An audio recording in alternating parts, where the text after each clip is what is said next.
তাহলে আমাদের কলিজা পরিষ্কার হয়ে যাবে।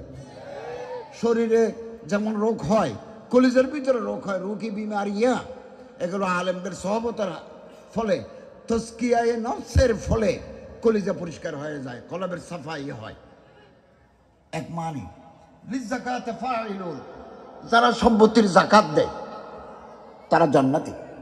যাদের কলিজা পাক, হাসদ, বুগজ, কিনা, এনাত, নেফাক শরীরের ভিতরে নাই, একেবারে সাদা মনের লোক, সাদা মনের লোক। এক বাইহাকিতে আছে, আসুনানুল কুবরা লিল বাইহাকি, হাদিসের কিতাবে আছে। এক সাহাবী জিজ্ঞাসা করলেন, ইয়া রাসূলুল্লাহ, বেশি মানুষ জান্নাতে যাবে কোন আমলের বরকতে?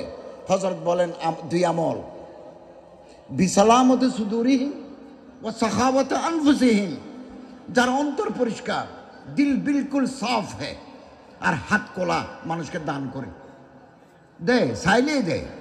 এই দুই আমলের কারণে বেশি মানুষ জান্নাতে যাবে। এবং লিযাকাতে ফাইলুন, যারা যাকাত দেয়, যাকাত বিভিন্ন ডিসির মাধ্যমে ঢাকায় আমরা গরিব মানুষের মাঝে বিতরণ করব। যাকাত বোর্ড আছে আমাদের, হাটহাজারী মাদ্রাসার মুফতি সাহেব আছে, বড় বড় আলেমরা আমরা